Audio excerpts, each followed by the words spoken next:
اللہ کے نام سے شروع کرتا ہوں جو بڑا مہربان نہایت رحم کرنے والا ہے۔ وہاں کون سا گارڈ ہوگا؟ مولانا اشرف علی تھانوی کی طرف سے اپنے سارے مریدین اور متعلقین کو یہ ہدایت تھی کہ جب کبھی ریلوے میں سفر کرو اور تمہارا سامان اس مقدار سے زائد ہو جتنا ریلوے نے تمہیں مفت لے جانے کی اجازت دی ہے تو اس صورت میں اپنے سامان کا وزن کرواؤ اور زائد سامان کا کرایہ ادا کرو، پھر سفر کرو۔ خود حضرت والا کا اپنا واقعہ ہے کہ ایک مرتبہ ریلوے میں سفر کے ارادے سے اسٹیشن پہنچے، گاڑی کے آنے کا وقت قریب تھا۔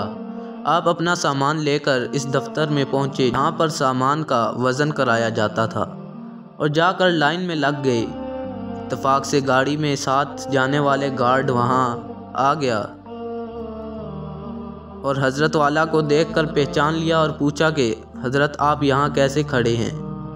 حضرت نے فرمایا کہ میں سامان کا وزن کرانے آیا ہوں۔ گارڈ نے کہا کہ آپ کا سامان کا وزن کرانے کی ضرورت نہیں، آپ کے لیے کوئی مسئلہ نہیں، میں آپ کے ساتھ گاڑی میں جا رہا ہوں، آپ کو زائد سامان کا کرایہ دینے کی ضرورت نہیں۔ حضرت نے پوچھا کہ تم میرے ساتھ کہاں تک جاؤ گے؟ گارڈ نے کہا کہ میں فلاں اسٹیشن تک جاؤں گا۔ حضرت نے پوچھا کہ اس اسٹیشن کے بعد کیا ہوگا؟ گارڈ نے کہا کہ اس اسٹیشن پر دوسرا گارڈ آئے گا، میں اس کو بتا دوں گا کہ یہ حضرت کا سامان ہے، اس کے بارے میں کچھ پوچھ گچھ مت کرنا۔ حضرت نے پوچھا کہ وہ گارڈ میرے ساتھ کہاں تک جائے گا؟ گارڈ نے کہا کہ وہ تو اور آگے جائے گا، اس سے پہلے ہی آپ کا اسٹیشن آ جائے گا۔